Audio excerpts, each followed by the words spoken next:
तो चलो आज ज्योग्राफी में देखते हैं। सौर मंडल की शुरुआत करते हैं। तो सौर मंडल से काफ़ी क्वेश्चन एग्जाम में बनते हैं। तो आप कम्पिटिटिव एग्जाम के लिए सौर मंडल को पढ़ना अत्यंत आवश्यक है। तो सौर मंडल में चलो थोड़ा शुरुआत करते हैं कि सौर मंडल क्या है। कि जैसे कि आपको पता होगा कि ये सूर्य है। जैसे सपोज मैंने ये सूर्य बनाया है और यहाँ पे सूर्य के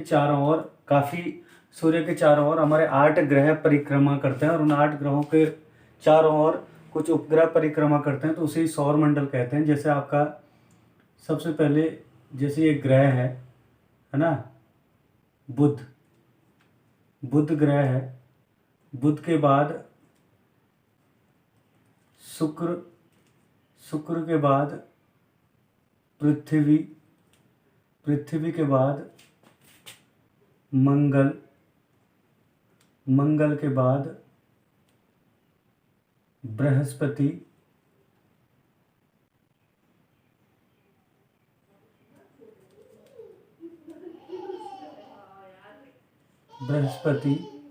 और बृहस्पति के बाद शनि, और शनि के बाद अरुण और फिर वरुण। तो ये जो है आपके 1 2 3 4 5 6 7 8 ये 8 ग्रह जो है सूर्य की परिक्रमा करते हैं। इस तरीके से जो है सूर्य के बाहर जो है चक्कर काटते रहते हैं और ये सौर मंडल के जो है मुख्य 8 ग्रह हैं। तो हम जो है इनके बारे में एक एक करके सबके बारे में पढ़ेंगे ताकि एग्जाम में कोई क्वेश्चन ना छूटे। तो ये मैंने अभी आपको टेम्पररी बता दिया, इसके बाद मैं आपको फिर से बताऊंगा। ये सूर्य से बढ़ती दूरी के क्रम में मैंने लिखा है यहाँ पे, तो इसके बारे में हम डिटेल में आगे पढ़ेंगे। परंतु अभी जो है यहाँ पे देखो, सबसे पहले हम सूर्य की बात करते हैं, है ना। जो सूर्य से एग्जाम में क्वेश्चन बनते हैं, सूर्य के बाद जो है हम बुध, शुक्र, पृथ्वी, मंगल, बृहस्पति, शनि, अरुण, वरुण सबके बारे में पूछे एग्जाम के हिसाब से क्वेश्चन देखेंगे, क्या क्या क्वेश्चन बनते हैं और सबके बारे में डिटेल में देखेंगे। तो ऐसे ही जो है सबसे पहले हम सूर्य के बारे में देखते हैं, सूर्य से क्या क्या क्वेश्चन एग्जाम में बन सकते हैं। तो आओ सूर्य के बारे में देखते हैं। सबसे पहले आपको क्या देखना है, क्योंकि ये जो सारे ग्रह हैं वो सूर्य का चक्कर काटते हैं, है ना। सूर्य के चारों ओर जो है चक्कर काटते रहते हैं, इसलिए जो है आप लोगों को ध्यान रखना है। एक एग्जाम में क्वेश्चन बनता है कि सौर मंडल का केंद्र बिंदु किसे कहते हैं। तो आप लोग ध्यान देना, सौर मंडल का केंद्र बिंदु। तो सौर मंडल का केंद्र बिंदु किसे कहा जाता है, तो आप लोग ध्यान रखिएगा सूर्य को। तो ये क्वेश्चन यहाँ से एग्जाम में बन जाता है, तो आपको ध्यान रखना है सौर मंडल का केंद्र बिंदु किसे कहा जाता है। तो सौर मंडल का केंद्र बिंदु सूर्य को कहा जाता है। जो सूर्य है, आप लोग ध्यान देना, सूर्य क्या है, एक ऐसा क्वेश्चन आता है, सूर्य क्या है, ग्रह है, उपग्रह है, तारा है। तो सूर्य क्या है, एक। तो आप लोग ध्यान रखिएगा, सूर्य क्या है, एक तारा है। अब जो ये तारा है यानी कि सूर्य है, जो इसमें जो ऊर्जा होती है, आप लोग ध्यान देना, इसमें जो ऊर्जा है, ऊर्जा का जो स्रोत है इसमें, वो क्या है भाई, ऊर्जा का स्रोत। तो ऊर्जा का स्रोत है इसमें नाभिकीय संलयन, है ना।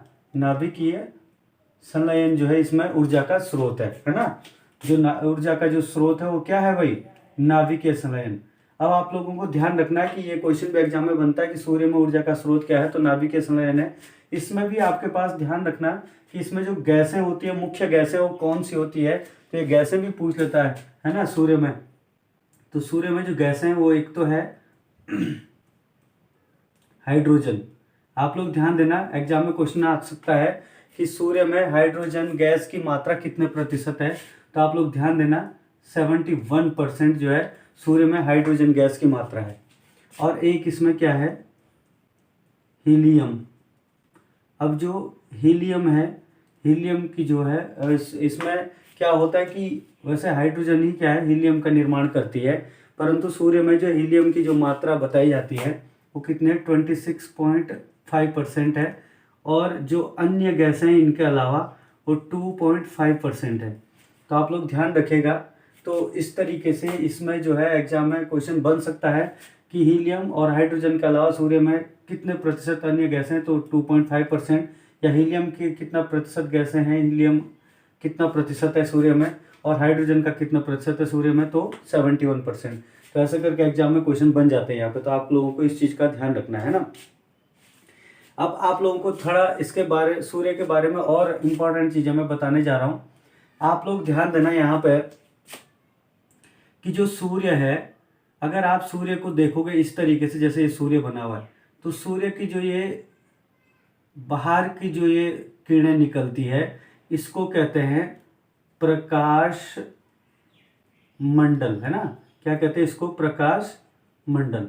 तो इसमें कोई खास पॉइंट नहीं है ये, परंतु फिर भी आपको ध्यान रखना है कि प्रकाश, सूर्य का प्रकाश मंडल किसे कहते हैं। तो बहुत सारे लोग कंफ्यूज आते हैं। देखो अभी मैं इसमें 3 पॉइंट आपको बताने जा रहा हूँ, इन 3 पॉइंट को आपको ध्यान रखना अच्छे से, है ना, और इसी से आपका आगे का पॉइंट भी निकल के आ जाएगा। आप लोग देखना, बहुत सारे लोग जो इसमें कंफ्यूज हो जाते हैं। जैसे सूर्य है भाई, ये आपके पास यहाँ पे मैंने सूर्य बना दिया है ना। सूर्य में जो ये वाली बाहर की जो ये वाली परत है सूर्य की, इसको कहते हैं भाई सतह, इसको कहते हैं सतह, है ना।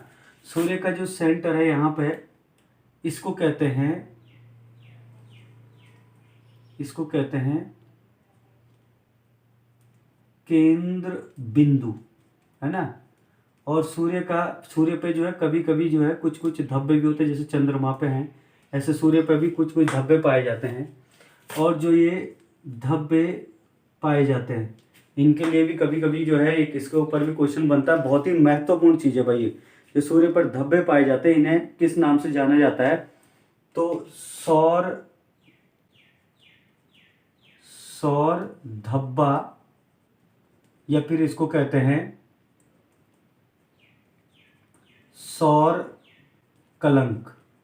तो आप लोगों को ये चीज़ भी ध्यान रखना है कि जो सूर्य में धब्बे पाए जाते हैं, इस पर क्या है कि छायांकित भाग रहता है, इसमें ऊर्जा बहुत कम रहती है, सॉरी छायांकित नहीं, ऊर्जा कम रहती है, तो इसको कहा जाता है सौर धब्बा या सौर कलंक। अब जो है आप लोग देखना, जैसे प्रकाश मंडल है, तो यहाँ पर भी एग्जाम में क्वेश्चन बन जाता है कि सूर्य का जो प्रकाश मंडल है वो किसे कहा जाता है? तो सतह को कहा जाता है, या केंद्र बिंदु को कहा जाता है, सौर धब्बे या सौर कलंक को कहा जाता है। तो जो प्रकाश मंडल है सूर्य का, वो किसे कहा जाता है? सतह को कहा जाता है। ये वाली जो बाहर वाला हिस्सा है, ये सतह से बाहर वाला हिस्सा है जो है ना। अब जो है ये वाला जो मैंने पॉइंट बनाया, जरा इनको ध्यान रखना कि ये सतह क्या है, ये वाली चीज है बाहर की सतह, ये जो सेंटर में है इसको कहते हैं केंद्र बिंदु, और ये जो धब्बे होते हैं कहीं भी हो सकता है, ये इसको कहते हैं सौर धब्बा या सौर कलंक सूर्य में, है ना। तो अब यहाँ से एग्जाम में क्वेश्चन बनता है कि सूर्य के किस भाग में सबसे ज्यादा ऊर्जा रहती है, या सूर्य के किस भाग में, या किस भाग का तापमान सबसे ज्यादा रहता है, या सबसे कम तापमान किस जगह का रहता है, कहाँ पे कितना तापमान रहता है, ऐसा क्वेश्चन बनता है। तो आप लोग ध्यान रखिएगा, जो सूर्य की जो ये वाली सतह है, इस सतह का तापमान जो है सबसे ज्यादा रहता है। और आप लोग ध्यान रखना, जो इसका तापमान रहता है ये रहता है 15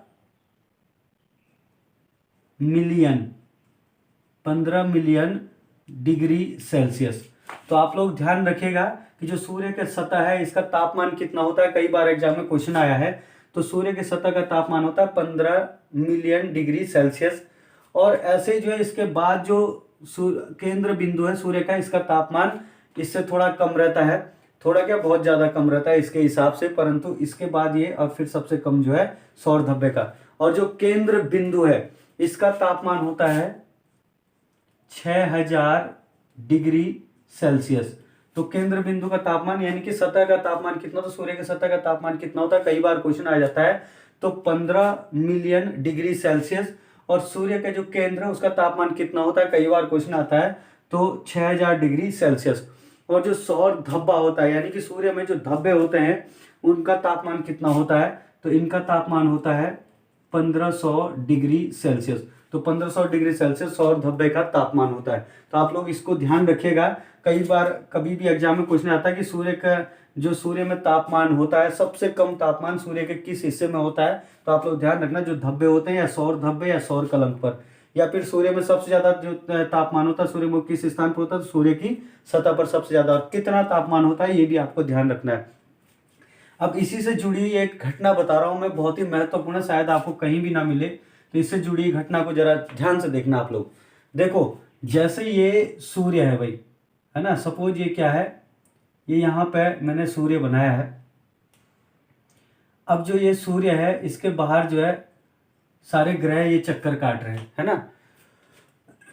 तो यहाँ पे जब ये सारे ग्रह सूर्य का चक्कर काट रहे हैं तो चक्कर काटते काटते जो है यहाँ पे क्या है, सूर्य का जो प्रकाश है ना, ये सूर्य का जो तापमान है यहाँ से जो है ये मतलब आग के गोले निकलते हैं, मतलब काफी तेज तापमान रहता है। तो तापमान जो है यहाँ से क्या होता है, सूर्य से जो है कुछ कुछ जो है आग के लपटें जो है सूर्य से बाहर निकल जाती है ना। जो बहुत तेज लपटें होती है वो बाहर निकल जाती है, छोटी मोटी लपटें वापस चली जाती है, और जो ज्यादा तेज लपटें होती है वो सूर्य से बाहर निकल जाती है। और जब ये बाहर निकल जाती है मतलब जो इसका प्रकाश मंडल है इससे बाहर निकल जाती है, तो ये कहाँ आ जाती है भाई, पृथ्वी की, मतलब जो ये ग्रह है जो सूर्य के बाहर चक्कर काट रहे हैं इन पर आते हैं। तो मैं जरा बात करूंगा पृथ्वी की।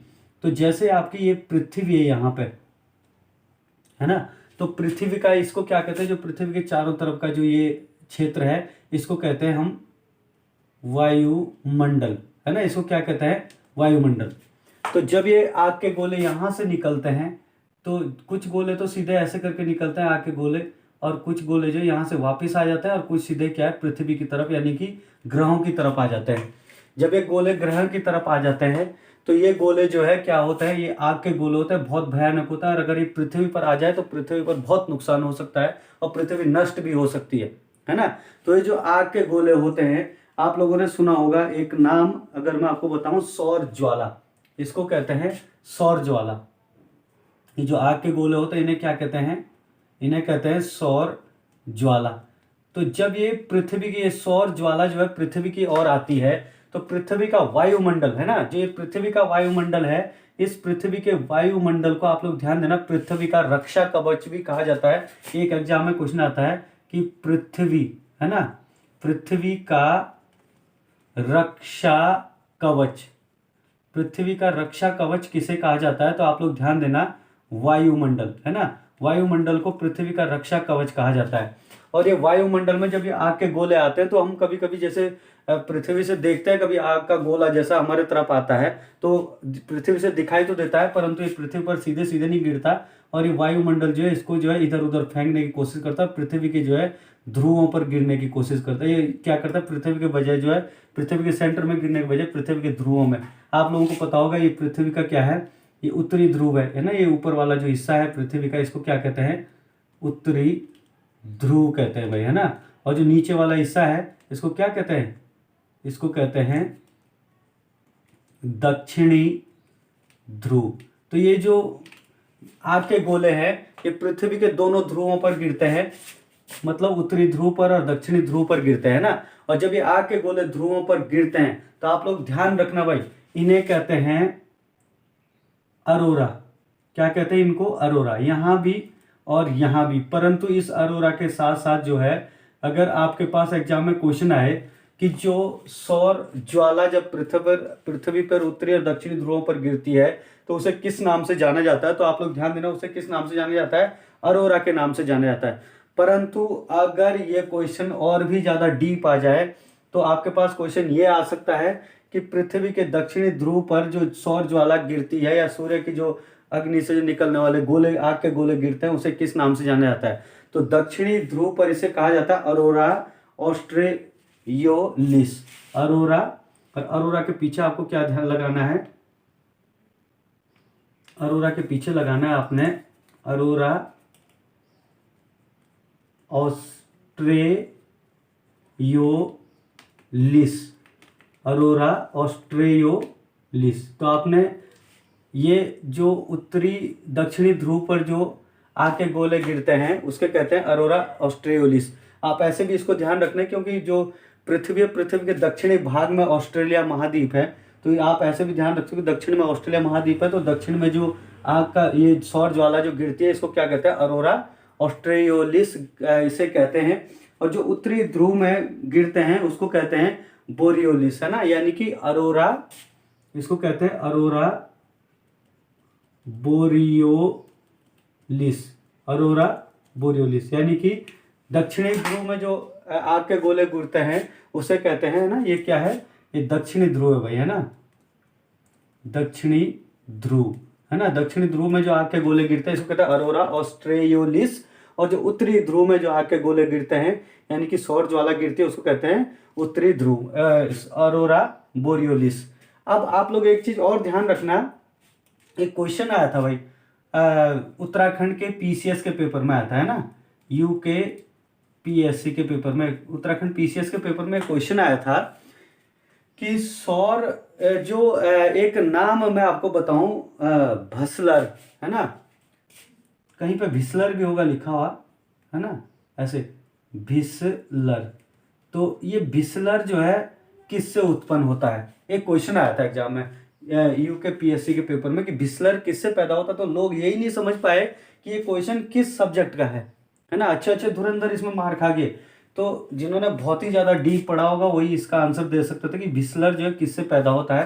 तो आप लोग ध्यान देना, सौर ज्वाला से भिस्लर पैदा होता है, क्योंकि भिस्लर क्या होता है, जो सौर ज्वाला जो आती है इससे निकलने वाली जो ध्वनि है भाई, है ना, ध्वनि यानी कि जिसको हम क्या कहते हैं, आवाज कहते हैं, वही क्या है, भिस्लर है। इसी आवाज को क्या कहते हैं, ध्वनि को क्या कहते हैं, भिस्लर। यानी कि जो हमारे पृथ्वी के उत्तरी और दक्षिणी ध्रुव में अरोरा जो आते हैं यानी कि सौर ज्वाला जो आती है उससे जो धमाका उत्पन्न होता है यानी कि ध्वनि या आवाज उत्पन्न होती है उसे क्या कहते हैं, भिस्लर कहते हैं। तो आप लोग ध्यान रखिएगा कि भिस्लर किससे उत्पन्न होता है, सौर ज्वाला से उत्पन्न होता है या फिर सूर्य से निकलने वाले जो ज्वाला होती है उससे उत्पन्न होता है भिस्लर। तो भिस्लर किसे कहते हैं, जो ध्वनि होती है ना। तो आप लोग इन पॉइंट को भी याद रखिएगा, ये बहुत ही महत्वपूर्ण पॉइंट है। तो मैंने आपको कुछ ये चीज़ें बताई है कि आई होप कि ये आपको समझ में आ गया होगा।